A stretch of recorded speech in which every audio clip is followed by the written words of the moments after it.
with another reaction. Sorry I missed Thursday. I was just a little busy. Anyway, we are back with extra history.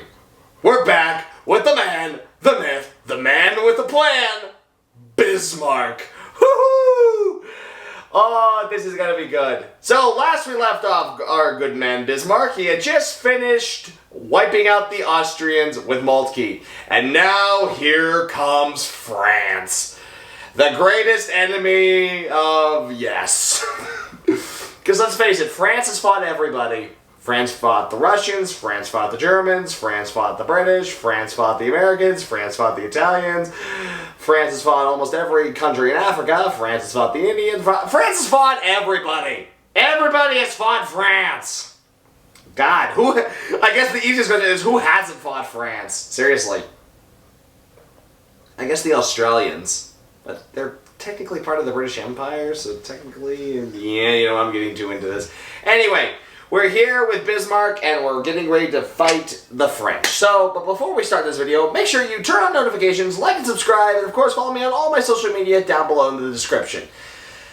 Now, shall we get on to see what Bismarck does with France? Let's get this video started in 3, 2, 1, and play. Hey folks, before we start, allow me to introduce our newest extra history artist, Nick. He'll be taking over for David, who is now hard at work on our new extra sci-fi series. Say hello. Ooh, animation. This should be cool.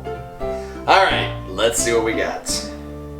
Any increase in power brings an increase in enemies. But to Bismarck, enemies were as useful as friends. With the defeat of Austria and the consolidation of the northern German states into one hegemony ruled by Prussia, Bismarck's eye turned to the next problem, founding Germany. But to do this, he would need to bring all of the southern German states under his control. He knew he couldn't simply annex them by force. He needed a unified Germany, a Germany that felt like a country, not some occupied territory under a foreign rule. And for that, the southern German states would have to come to him willingly, of their own volition. But they had always been aligned with Austria, so how could he get them to volunteer to be absorbed into Prussia? He would need an external threat. Something that would make these states more afraid of other nations, and see Prussia as the benevolent protector and cultural brother that they could turn to in their time of need.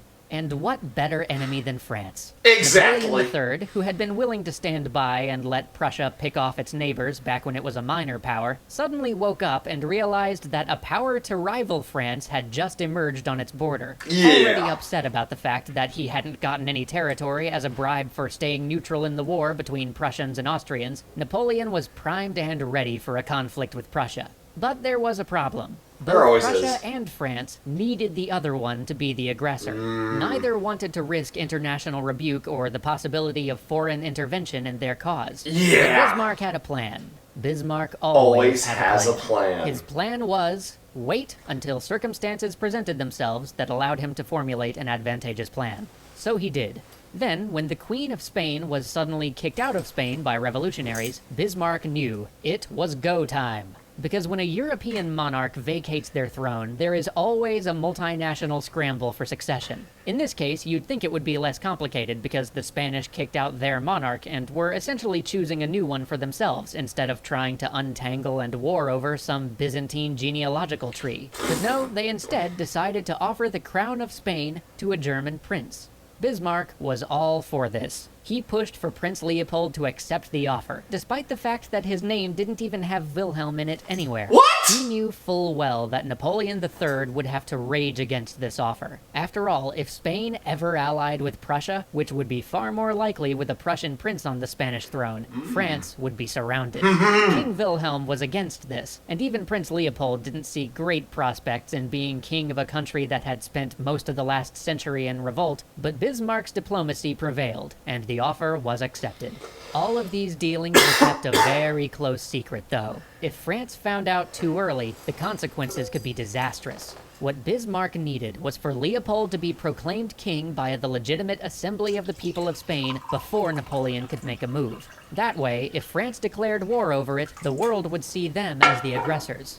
Everything went perfectly. On June 19th, 1870, Leopold agreed to accept the throne. 2 days later, he sent a coded telegraph to Madrid saying that he would arrive around the 29th. But then history turned, as it so often does, on a small thing. A cipher clerk made an error in decoding the message and wrote the 9th of July. Oh, God. The Spanish legislature couldn't be held in session that long, and thus was dismissed on June 23rd, which meant that when Leopold arrived in Spain, there was nobody present to make him king. Wow. People started noticing this Prussian prince kicking around God, in Madrid fairly quickly, flippin' and word D20 reached roll. the French papers. Soon, all of France was up in arms. So, not everything went perfectly, but Bismarck now played the spider, waiting silently. He knew that he couldn't be seen directing affairs. All he had to do was wait for the French to offer some insult, and then pounce on that to have the war he wanted.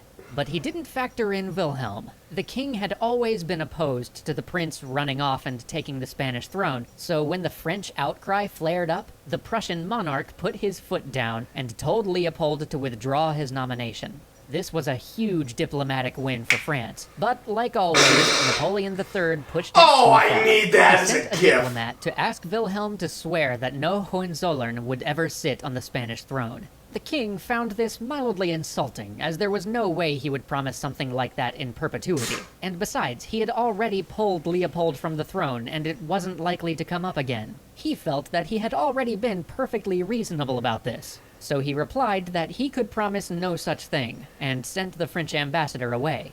Then he had a quick telegram sent to Bismarck relaying the incident and granting him permission to inform the press.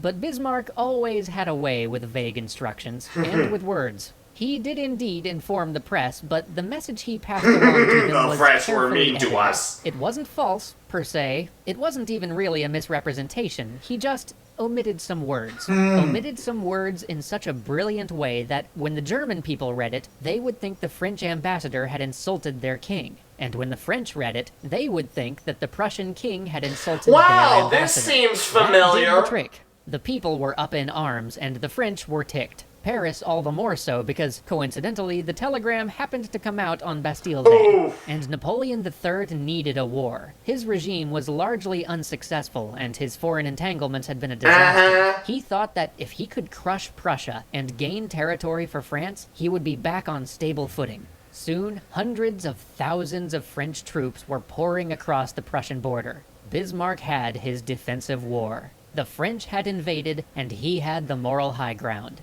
In response, the southern German states flocked to the Prussian banner, but he played a dangerous game. By letting the French invade the Prussians, he had allowed them to mobilize first. Now the German army had to get into position before their country was overrun. But here, Bismarck had the greatest weapon.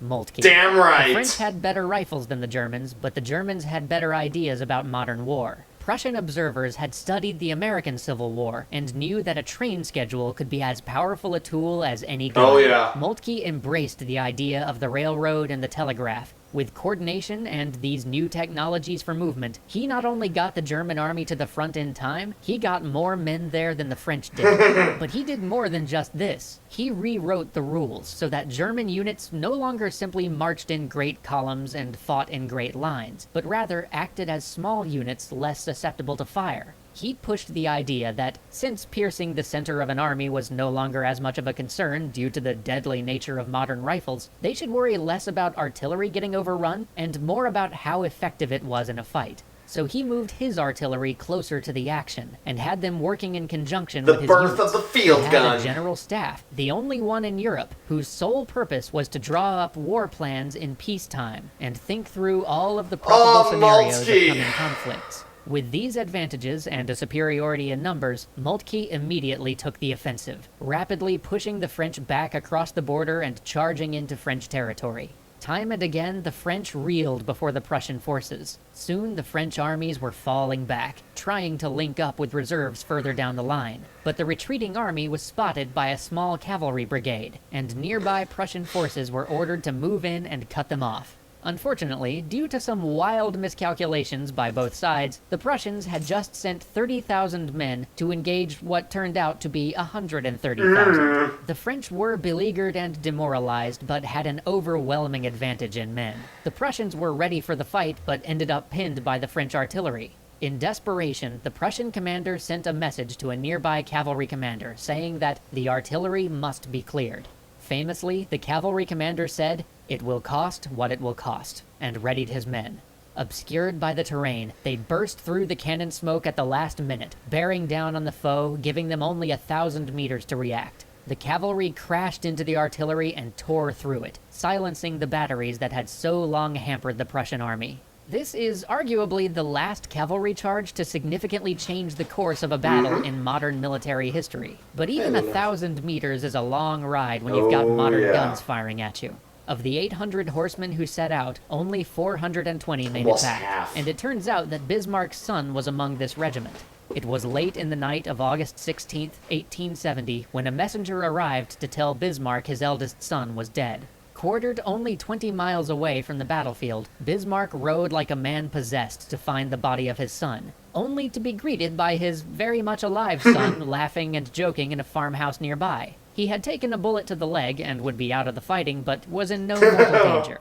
After a few more hard-fought victories, the Prussian forces bottled up the French at Metz and forced the surrender of 140,000 men. The French only had one army left to them, an army battered by an attempt to relieve the forces at Metz. But Moltke had no intention of letting this force get away, and in the days following the surrender at Metz, he maneuvered his forces and encircled this final army. A breakout attempt was made, but so exhausted and undersupplied were the French at this point, it soon became clear that a breakout was impossible. By the next day, 100,000 men, and with them the greatest prize of all, Napoleon III, who was personally leading this army, surrendered. Checkmate! France no longer had a real army on the field. Now it was time to think about the future. For Bismarck, that meant peace terms. For Moltke, that meant pushing on to Paris. But that will have to wait until next time. Oh, it's good to get back to the history stuff. I missed this. And now we have seen the defeat of France. Well, the partial defeat. You'll see what I mean in the next episode, because, come on, I'm a historian. I know what happens next. And let me just tell you this much, it gets weird. It gets very, very weird. But still, this was a whole lot of fun. A bullet to the leg. No more adventuring for Herbert von Bismarck. Anyway, this is a lot of fun. Great to have it back, and hopefully we'll get back to some other series such as... Well, I'm actually going to be doing more SFM because I did have First Text to Speech Device not too long ago, which was a whole lot of fun. It's good to be back and good to have a clear schedule. Anyway, thank you all for watching this. I hope you all enjoyed, and as always, you know who I am, I know who you are, and I will see you all in the next video. Come puppies, let us go. We have a party to go to tonight. Well, I do anyway. You're in the way, buddy. You know that, right? I can't do my dramatic exit with you in the way. Plus, aren't you part of this exit too? Yeah, call it. There you go. God, we've been doing this routine for how long now? How many months? Luna's fine. She's just comfy under the table. God, give your sugar, buddy.